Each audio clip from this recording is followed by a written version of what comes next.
Hello, friends. Today we are covering Proverbs 31. Welcome to the Wisdom Journey. I'm Elizabeth, and we're on day 31. So this is our final day. Wow, guys, congratulations. This is amazing. I mean, it's also called a wisdom challenge because it's a challenge. I know some of you might have had to take a break. It's okay. We are done. As long as you're watching this video, I am so proud of you. It doesn't matter how long it took you. I hope that this has been inspirational. I hope that you have have gained a different appreciation for the book of Proverbs. Please let me know. Even if you didn't, just let me know. I love hearing from you all. All right. So congratulations. Let me see. I have some. Yeah, there you go. Some emojis. I have some reactions here. Woohoo! There's the celebratory horn. Seriously, it's a big deal. Everyone took a lot of time. I would get text message from you all saying, "Hey, I'm catching up," and so I know that you all were, "Hey, no, we don't celebrate with that. Hey, we King Solomon, his mom, everyone has told us. So you know what? Let me put some praying hands over that. There we go." Over that type of celebratory. I am just joking. So congratulations. I am really proud of all of you all. It's been, work for me too, right? And I also appreciate everyone that has sent me text message, emails, to the comments, likes, just encouraging me. Thank you so much. All right. So Proverbs 31. So guess what? I am actually doing two videos on Proverbs 31. Normally, Proverbs 31 is known for the proverb that gives a list of the characteristics of a virtuous woman, right? And but there's not a whole lot. There is a little bit for the men, not a whole lot for the men. So then I decided, hey, why not do a list of a virtuous man? So I want to tell you that it was just coincidence, but I had thought about this, like, what am I going to tell the men? I know that there's a lot of gentlemen also watching this. It was just a thought, and I need to give a shout out to my friend Brisa, who it was a coincidence. She's like, "Hey, I'm going to this conference, biblical excellence conference leadership. Do you want to go? There's an extra seat." I go, and it just so happens that I meet two very mature men of Christ. They were talking to men and what it is to be a virtuous man or a man of God. And so I told one of the gentlemen, I said, "Hey, I love your sermon and I am going to use it." And he's like, "Go for it. In fact, here are my notes."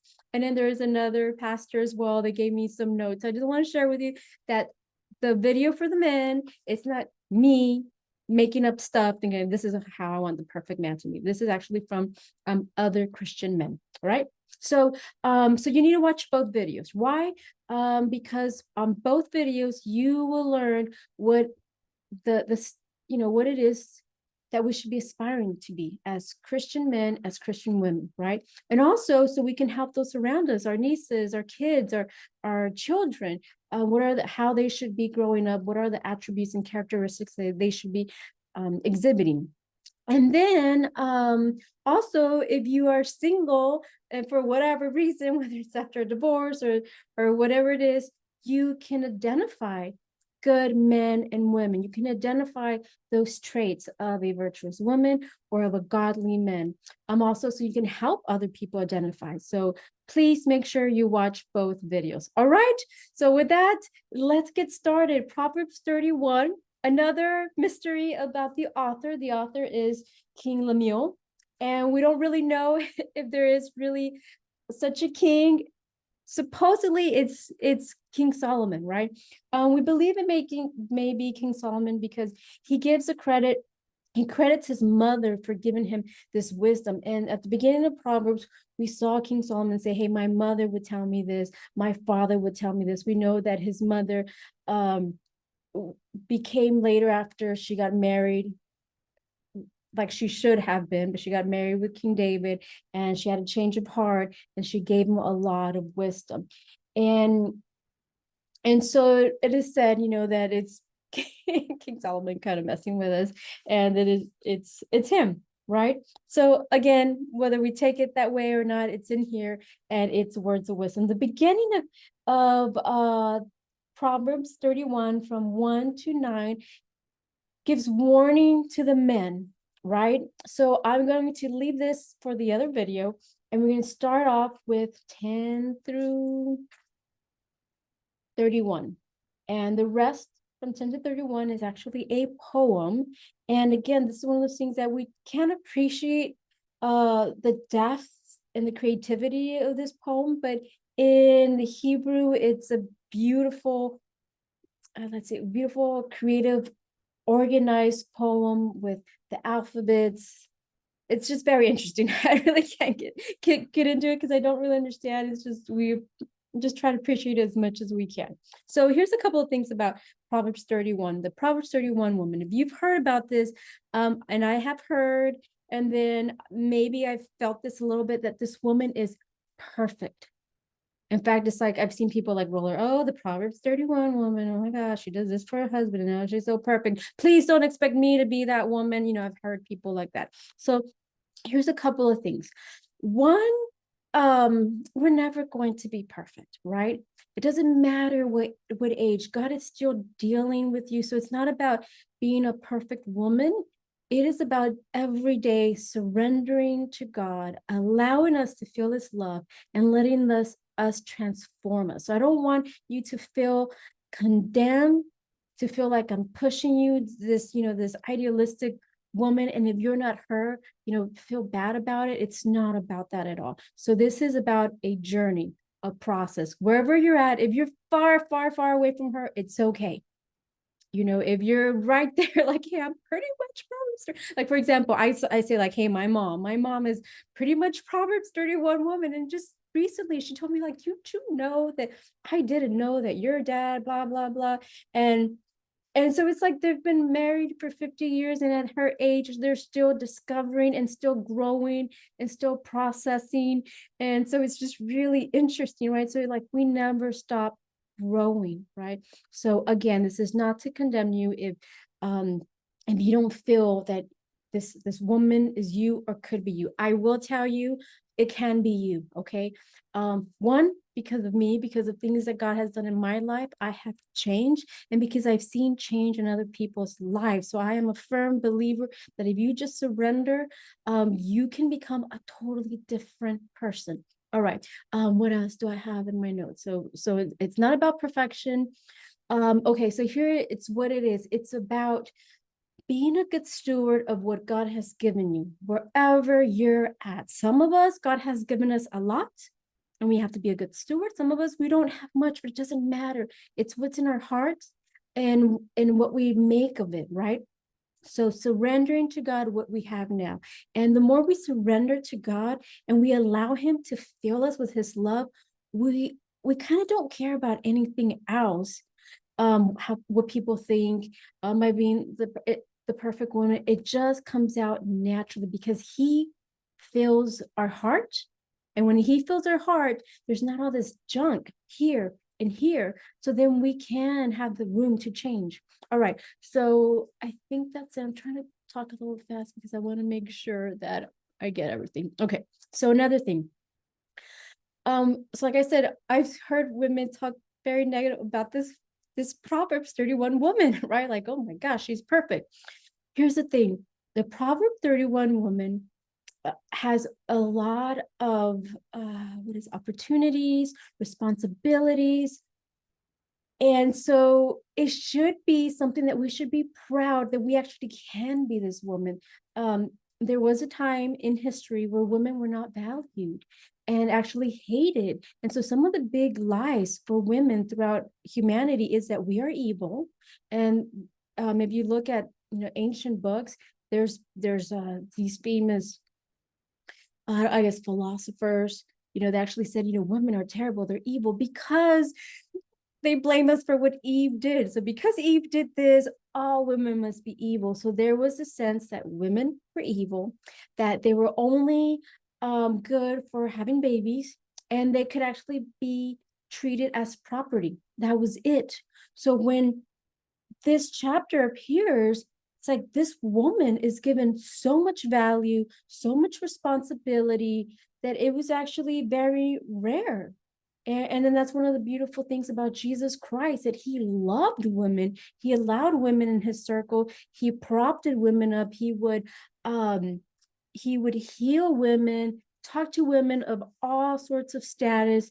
And so instead of saying like, ooh, like you're wanting me to be this woman, it's like we get to be this woman, because there is a time in history where we weren't allowed. And Christianity is one of the only faiths that really support women, give women freedom to become this amazing women, right? A woman that has all of these responsibilities. It's an honor for people to be able to trust us with these responsibilities. So it's a different perception, right? Instead of like, what that's saying, like, I get to be this woman. There's a lot of people a lot of women that wish they were born in societies where they could be this woman.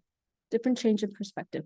Okay, so then as we start reading this, we're going to see that no, we are not evil, right?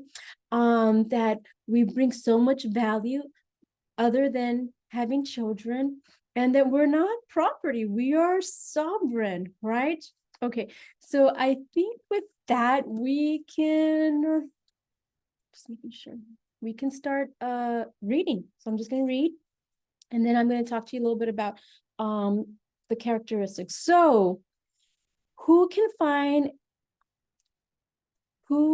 a wife of noble character? Did a lot of research, and it's like the easiest way I can talk about noble characters. Who can find a woman that can embody Jesus Christ's character? I was just like, I felt like that just covers everything. Do you see Jesus Christ in her character? Noble character. She's far more precious than jewels.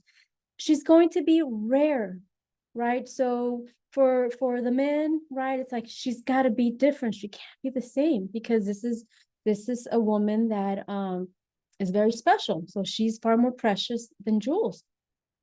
The heart of her husband trusts in her, and he will not lack anything good. She rewards him with good, not evil, all the days of her life. She selects wool and flax and works with willing hands.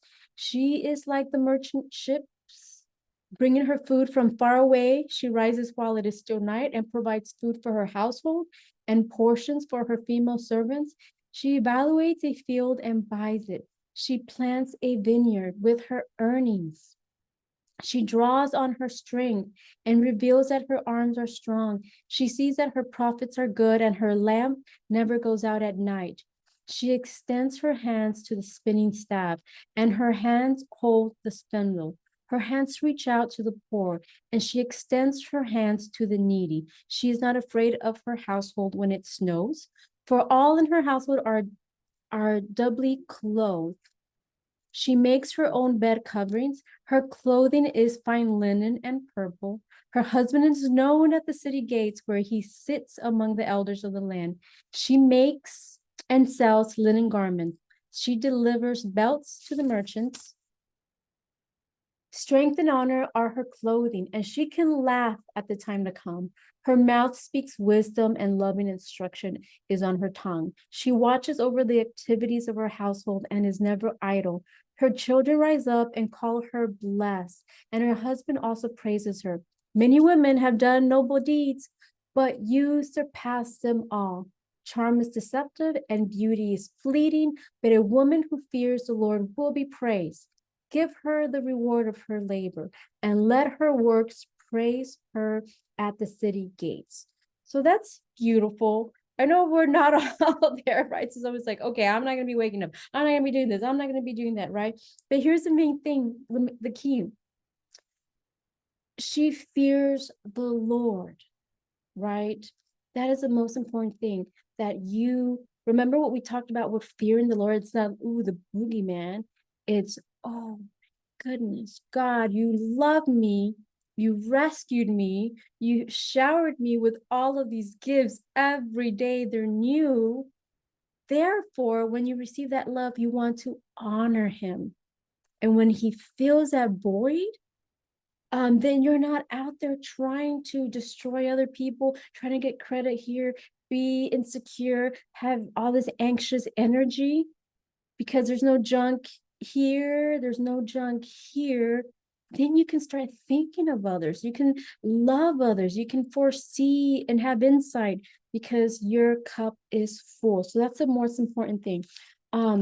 So some of the things that we can read here. What is this woman's priority? This woman's priority, number one, is the Lord. Sometimes we want to change our husbands, change this, change that. It's like, you know what? Every day, your number one priority is you and God, right? So make sure that your relationship with God is well. You're praying, you have your own personal time with the Lord. Then her other priority is her husband. She's taking care of him and he trusts her. And he will not lack anything good. The next priority is her children. Then it's her household, her servants, and then it's the poor and the needy. So those are her priorities. Her activities, what do we see her doing? She is making good judgment calls on what she buys for her home, quality, and staying within her budget. Here's a key. Another verse we saw, she works with willing hands. She wants to. She's not being resentful, like, oh, I have to do this. She is willing to do it with a cheerful heart. She provides clothes for all the household and even the servants. But she takes care of herself too. So let me see. There's here where she says that she where is it? She makes her own bed coverings. Her clothing is fine linen and purple. So it's okay for women to take care of themselves. I want to pause a little bit there. Of course, there's always a balance, right? When you're just always shopping, getting for purses and thinking that that's your identity, right? There's a difference between that and taking care of yourself, enhancing, women, we are naturally beautiful, but we can have some enhancements like you see, right? But we have to make sure that we take care of ourselves. And I'm going to sort of kind of talk a little bit more than just our outer experience, but we have to take care of our bodies. We have to make sure that we go to sleep, that we eat well. Sometimes we have like this martyr syndrome that, oh, we have to be these moms that are always stressed out. And you know what?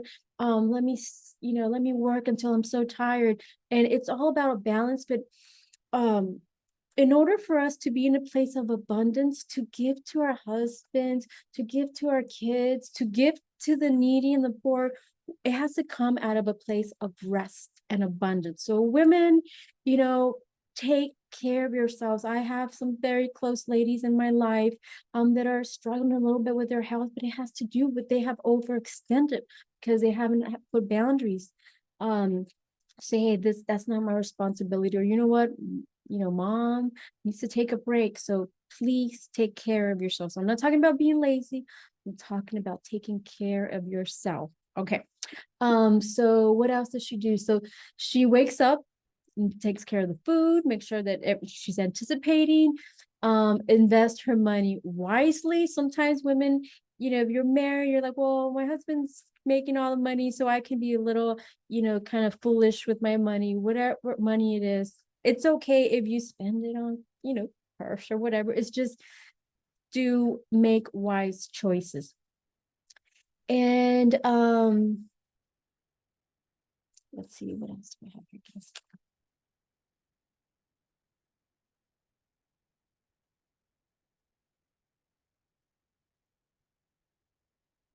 She helps meet the needs of the poor, and then she watches over all the activities of her household. So we talked about her priorities, we talked about her activities, now her character. She is trustworthy. Your husband trusts her. She is consistent. She has high standards of what she buys. She buys the best things. She's industrious and has a lot of productivity. She has initiative, service. It also talks about that she is strong because you're taking care of yourself, right? So there's nothing wrong going and exercise. Make sure, in fact, now my mom, I keep telling her, like, mom, you got to build muscle. You got to stay strong, right? We need to stay strong. Not, like like going overboard, right? It's just being strong so we can be continue being able to help our family with whatever they need. She is compassionate. She has confidence rather than worry. So she's not worrying about the future. In fact, it's so that she can laugh about it, right? It's like, hey, things are going to get crazy. I'm okay. I am ready. I'm prepared. The most important thing is to be prepared in your heart and your mind for those situations. So she's healthy, like emotionally healthy. And she has wise words of instruction, and it's spoken in love. And so about her, she's far more precious than jewels. Her children rise up and call her blessed. She is trusted, praised, and prized by her husband. The community respects, the community's respect for her husband is enhanced by her. She will be praised. She deserves the reward of her labor. She is known and receives praise for her work. So that's what's really key about here is that sometimes we can be praised outside of our home because we interact with people very little, and when we do, we're just charming and we're just wonderful. But to be able to receive praise at home from your husband, from your family members that see you when you wake up, that see you when you're moody, that see you when you're happy, that is the best type of praise. That you are the same person when you're at home than when you are out there, right? And so her family praises her. So, okay, so now we built this character, right? That she's like a superwoman, right? So, like I mentioned, this is just as a just a journey. Our Christian faith is a journey. It goes like from glory to glory. So wherever you are at right now, ladies, just start. Just tell God, point me to a place that I need to work on. And usually it starts with ourselves, taking care of ourselves, making sure you have that quiet time with God. If you have that quiet time with God, man, does it give you so much buffer and capabilities to deal with the day. You can exercise, and you don't have to exercise tons. It can be just movement, just walking, taking care of the nutrition. When you take care of yourself, then now you can take care of others better. And so just ask God to point to those places and remember that it is a journey, it is a process, and just ask the Holy Spirit to guide you. And so we should look at this and say, wow, like I get to be this person. And so it talks here about a lot of like, she uses her hands, and so sometimes we get a little insecure, like, hey, well, that lady cooks very well, or that woman, she sews, but I'm not that type. God has given each of us different talents. So just ask God, hey, what is my talent? So maybe you're not a good cook. It's okay, but you're fabulous at Excel sheets, and you help your husband, and you help your family with the administration. Or maybe you're kind of like a tomboyish, and hey, you like changing the oil. I don't know. What I'm trying to say is, let's not compare the gifts. Everyone is different. All women are different. The thing is, ask God, what are my gifts? And let me be a good steward for that. Okay. So, all right. I think that is in a nutshell, the virtuous woman of Proverbs 31. It is an everyday process. We're never going to get there, right? So let's not try to go for a destination. It's just an everyday process. And watch that, wherever you're at, you will slowly start changing and being a different woman. All right. So I hope you enjoyed this. And I'm going to make a little official final video to celebrate. So I will see you one more video. All right. God bless you. Bye-bye.